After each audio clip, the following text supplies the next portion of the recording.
እንግዲህ ሽኝታቸው በዚህ በምትመለከቱት መልኩ ተደርጎላቸዋል ማለት ነው።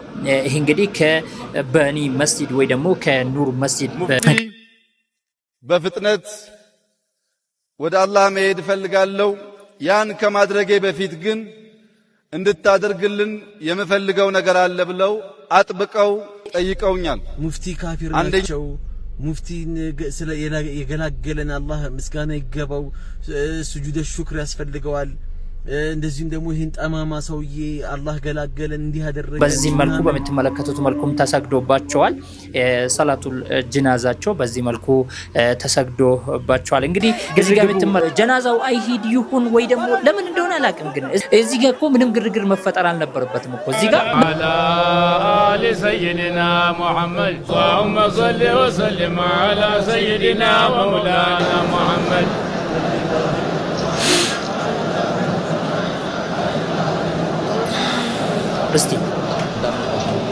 ሙፍቲ እንድሪስን ዝም ብሎ ከሃይማኖት አባት ብቻ ጋር አያይዘን መመልከት ያለብን አይመስልንም።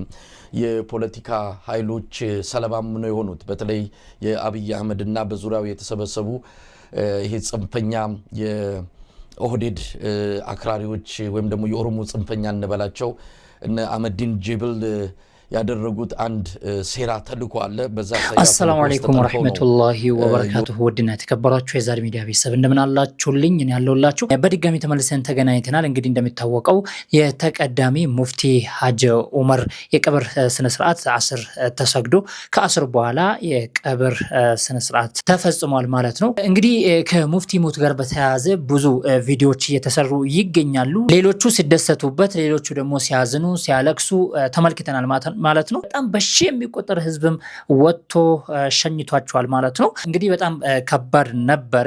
ለካ ሙፍቲ ናይል በሰው ዘንድ ፍቅር ነበራቸው፣ በሰው ልብ ውስጥ ነበሩ የሚያስብል ብዙ ነገር ተመልክተናል ማለት ነው። እንግዲህ የነበረው ጀማዓ፣ የነበረው ህዝብ፣ የነበሩት መሻይኾች፣ የነበሩት ባለስልጣናት፣ የነበሩት የሌላ እምነት ተከታይ አባቶች ያልሄደ የለም ማለት በሚቻል ሁኔታ እንግዲህ ብዙ ሰዎች የታደሙበት ሽኝት ነበረ ማለት ነው። ለማንኛውም ከዚህ ጋር በተያያዘ ብዙ ቪዲዮዎች አሉ የምንመለከታቸው፣ ሪያክት የምናደርጋቸው የተለያዩ ቪዲዮዎች አሉ። ፖለቲከኞቹም ዛሬ ያነሱ ያሉት አንዳንድ ሀሳቦች አሉ የምንመለከት ይሆናል። ከዚህም ባሻገር አንዳንድ ቪዲዮዎች አሉ በተለይ ከወሲያቸው ጋር በተያያዘ እንግዲህ የእሳቸው ቀብር ከሌሎቹ መቃብር ተለይቶ በሳቸው በቤታቸው ግቢ ውስጥ በመሆኑ ከብዙ ሰዎች ተቃውሞን አስነስቷል። ይሄ ነገር እንዴት ይታያል የሚለውን የምናነሳ ይሆናል ማለት ነው። ውድ ቤተሰቦቼ እንግዲህ እኛ ከሙፍቲ ጋር የነበረን ልዩነት የአቂዳ ጉዳይ ብቻና ብቻ ነው። ከሳቸው ጋር ምንም ያነካካን ጉዳይ የለም። የሀገር ጉዳይ ሲሆን ሀገር ያገናኘናል፣ ሁማኒቲም ያገናኘናል፣ በብዙ ነገር እንገናኛለን ከአቂዳ በስተቀር ማለት ነው። አቂዳ ላይ በጣም ትልቅ ልዩነት በማካከላችን አለ። ስለዚህ ሙፍቲን ስንቃወም የነበረው በአቂዳ ጉዳይ እንጂ በሌላ ጉዳይ እንዳልሆነ ሁላችሁም ታውቃላችሁ ማለት ነው። ያው ከአቂዳም በላይ ደግሞ ምንም ነገር እንደሌለ እናውቃለን። ሁሉም ነገር ከአቂዳ በኋላ ነው የሚመጣው ማለት ነው። እንግዲህ ሙፍቲ ለሀገር ትልቅ ባለውለታ መሆናቸውን መርሳትም ተገቢ አይደለም። ሰው በሰራ ልክ ሊመሰገን ይገባል፣ ክሬዲት ሊሰጠው ይገባል። እስቲ አንዳንድ ቪዲዮዎችን እንመለከታለን። እንግዲህ ሽኝታቸው በዚህ በምትመለከቱት መልኩ ተደርጎላቸዋል ማለት ነው። ይሄ እንግዲህ ከበኒ መስጂድ ወይ ደግሞ ከኑር መስጂድ ከፒያሳ ወደ ቦሌ ሽኝት ሲደረግላቸው ነው። እንግዲህ ቦሌ በሚሊኒየም አዳራሽ ትንሽ ፕሮግራም ተደርጎ ነበረ። እዛ ላይ እንግዲህ ብዙዎች ታድመዋሉ፣ ከሌላ እምነትም ጭምር ማለት ነው። ብዙ ትልልቅ ሰዎች፣ ትልልቅ አባቶች የተገኙበት ነበረ በሚሊኒየም አዳራሽ ማለት ነው። እዛም እንግዲህ የተለያዩ ዳዕዋዎችም የተለያዩ መልእክቶችም ሲተላለፍ እንደነበረ ተመልክተናል። እናም በዚህ መልኩ በምትመለከቱት መልኩም ተሰግዶባቸዋል። ሰላቱል ጀናዛቸው በዚህ መልኩ ተሰግዶባቸዋል። እንግዲህ እዚህ ጋር የምትመለከቱት በአንድ ሳይድ ብቻ የነበረው ነው እንጂ በጣም ብዙ ነበረ። ህዝቡም እንግዲህ የሚቆጠር የሚገመትም አይደለም። በጣም በጣም በጣም ብዙ ነው። እንግዲህ አዲስ አበባ ሙሉ የቀረ አይመስልም። በጣም የብዙ ጀማዓዎችን ሰላት አገኝቷሉ ማለት ነው። ተቀዳሚ ሙፍቲ በዚህ መልኩ ነው የተሰገደባቸው በኑር መስጂድ ማለት ነው። اللهم صل وسلم على آل سيدنا محمد اللهم صل وسلم على سيدنا ومولانا محمد بالفردوس وعلو مقاماته اللهم صل وسلم እንግዲህ ሱፊዮች ዘንድ እዚህ አይነት ሰዎች ሲሞቱ ያስን ተብሎ ምናምን የሚቀራው ነገር አለ። የተለያዩ የሚደረጉ ነገራቶች አሉ። እነዚህዎች ከሸሪዓ ውጪና ለራሳቸው የጨመሩበትና ለራሳቸው ጨምሮበት የሚተገብሩ መሆኑን እንግዲህ ብዙ ጊዜ ተናግረናል። ብዙ ጊዜም ያው ብዙ ኡስታዞች ይሄንን ግልጽ ሲያደርጉ ተመልክተናል ማለት ነው። በየመቃብሩ ምንድነው ይሄ ሰለዋት ተብሎ ወይ ደግሞ ምንድነው የሚባለው የሆነ የሚቀራ ነገር አለ። ያሲን ተብሎ መቃብር ላይ ቁጭ ብሎ የሚቀሩት ነገር ይሄ ከሸሪዓ አንፃር ወይ ደግሞ ከነብዩ አለይሂ ሰላቱ ወሰለም ተግባር አንፃር እንደሌለ ይሄንን ሁላችንም ማወቅ አለብን። ቁርአን ላሉት እንጂ ለሞቱት ምንም ነገር እኔ ላንተ ብቀራ ሞተ ምንም አይጠቅምም። በህይወት በነበርክበት ጊዜ የቀራው ሲቀራ የነበረው ቅራአ ነው አንተን ቀብር ውስጥ ሊጠቅምህ የሚችለው በህይወት እያለ የቀራው ቁርአን ነው እንጂ ዛሬ እኔ መቃብር ላይ ቆሜ በመቅራቴ ምንም እምጠቅምህ ነገር የለም ማለት ነው። እንግዲህ እንደዚህም ነበረ፣ በጣም ግርግርም ነበረ። ያው ህዝቡ ለሳቸው ካላቸው ፍቅርም ይሁን ብቻ አናቅም። በዚህ መልኩም ግርግሩ ጀናዛው አይሂድ ይሁን ወይ ደግሞ ለምን እንደሆነ አላቅም። ግን እዚህ ጋር እኮ ምንም ግርግር መፈጠር አልነበረበትም እኮ እዚህ ጋር ምንም ግርግር መፈጠር አልነበረበትም። ለምን እንደሆነ አላቅም። ሙስሊሞች ጀናዛን ሲሸኙ በጣም ስርዓት ባለው መልኩ ነው ምንሸኘው። ይሄ የምትመለከቱት ህዝብ እንግዲህ ተመልከቱ። ሱብሃንአላህ።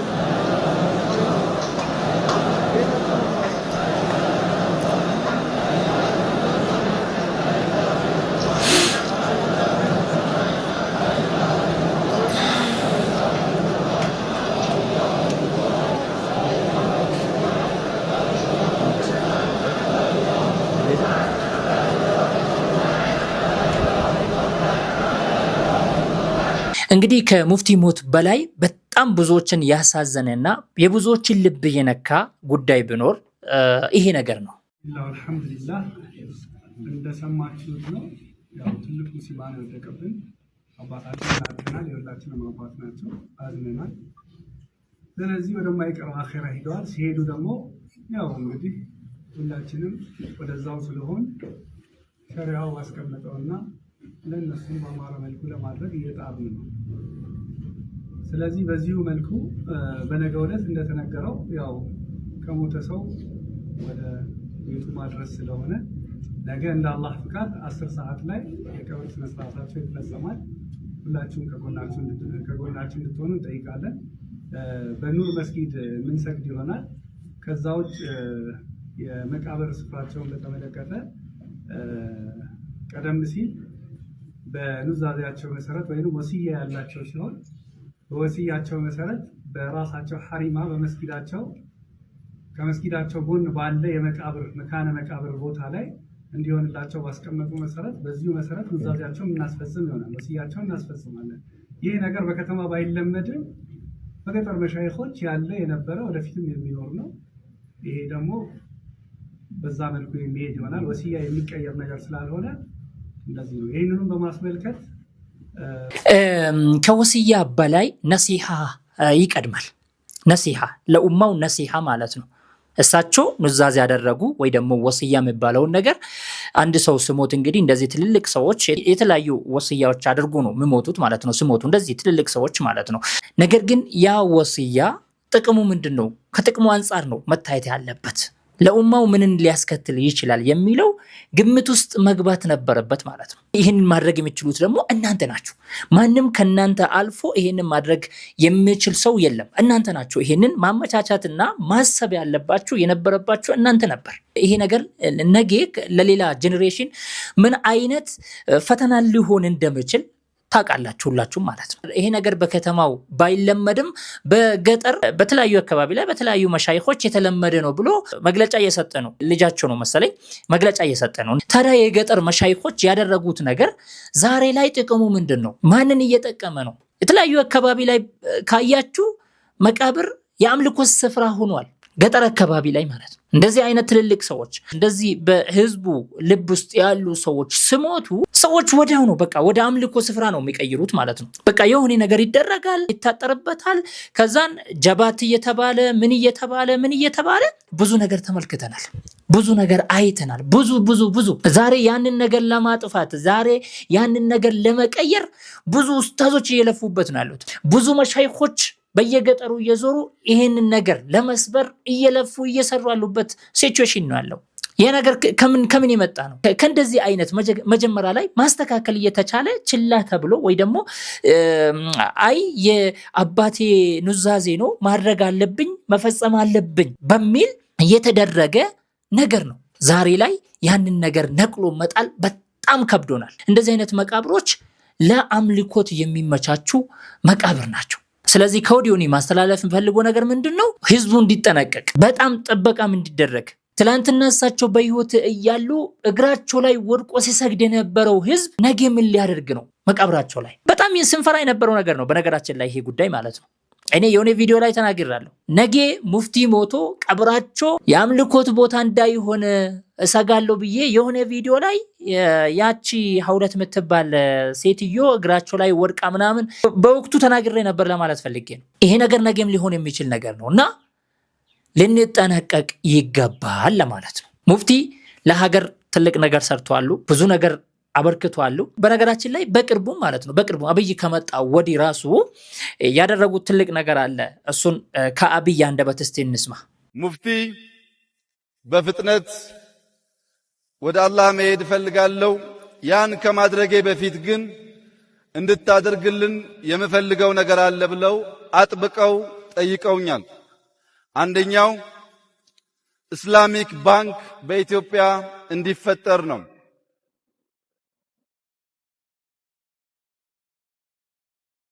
ሁለተኛው ህዝበ ሙስሊም በኢድ ወቅት እንዲሁም በረመዳን ወቅት ሰብሰብ ብሎ ልዩ መለያ የሆነውን የጀማዓ ሰላት በጋራ እንዲሰግድ ሰፋ ያለ ቦታ በመጠየቅ ለኢትዮጵያውያን ሙስሊሞች ብቻ ሳይሆን ከሌላ ዓለም የሚመጡ ሙስሊሞች ሊጎበኙት ሊያዩት የሚችሉ ተለቅ ያለ የእስላም ምልክት የሆነ መስጊድና የጀማዓ ሰላት ቦታ መስራት እንፈልጋለን ስላሉ ይህንንም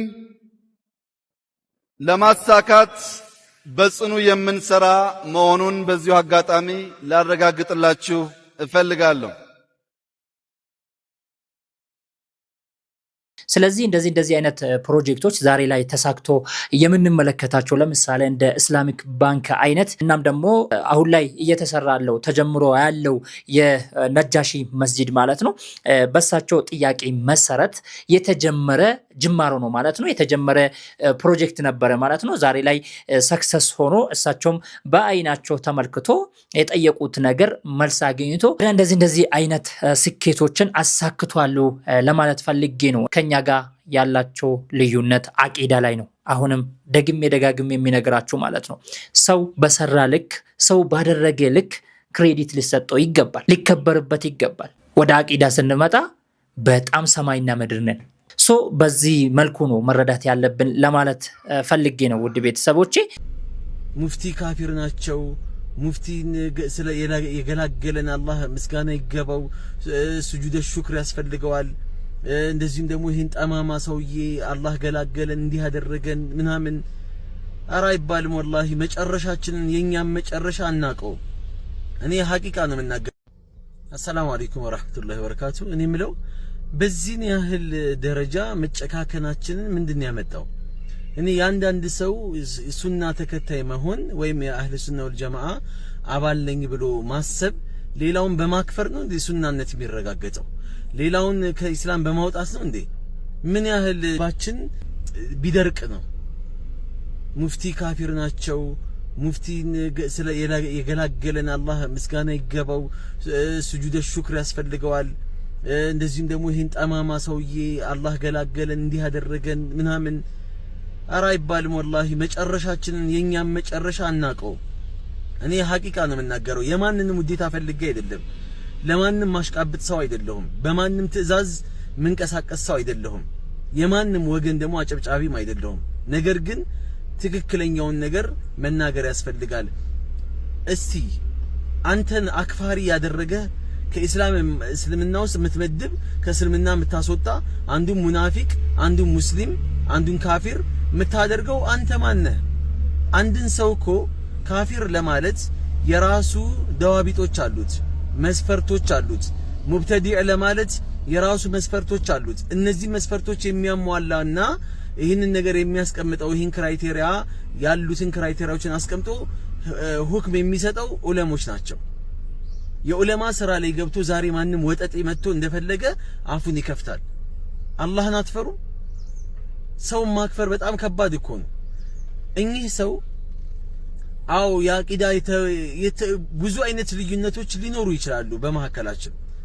እነዛ ልዩነቶችን ረድ በመስጠት በመነጋገር ሊፈታ የሚችሉ ነገሮች እኔ በነገራችን ላይ እንደዚህ አይነት ቪዲዮዎችን ሲሰሩ የነበሩትን ሰዎች የሚቃወም ሰው ነኝ። ምክንያቱም በሞታቸው የሚደሰቱ ሰዎች ነበሩ። አልহামዱሊላህ الذي አርሃና ምናምን እያሉ ቪዲዮ የሰሩት አሉና እኔ ይሄንን የሚቃወም ሰው ነኝ። አንድ ሰው ስሞት እሱን እንትን አድርገን መስራት ሳይሆን ህዝቡን ማስተማር ነው። በቃ ምንድነው አንድ ሰው ምን ሲያደርግ ነው ካፍር ሊባል የሚችለው? በትምህርት መስጠት ነው፣ ማስተማር ነው። አንድ ሰው ሙብተዲዕ ሊባል የሚችለው ምን ሲያደርግ ነው? ምን አድርጎ ሲታይ ነው? ይሄ ራሱን የቻለ መስፈርት አለው። ይሄንን ቀደም ብሎ ማስተማር ነው። ዛሬ እሳቸው ስለሞቱ እሳቸውን ምክንያት አድርጎ እሳቸው እንደዚህ ናቸው ማለት ብዙ እኔ እንጃ ወላሂ አላቅም። ግን እንደኔ ያሳም ማለት ነው ጥሩ አይደለም ብዬ ነው ማስበው። ማልቀበለው ነገር ነው። ገባችሁ አይደል? በቃ ለራሴ አልተመቸኝም አይደል? ለራሴ በቦታው መገኘት አልችልም አይደል? በቃ ለራሴ ዝም ማለት ነው። ነገ ትምህርቱን አያይዘህ ታስተምራለህ። ጉዳዩ ከቀዘቀዘ በኋላ ካለፈ በኋላ እና በጣም የሚደብር ነገር ነው።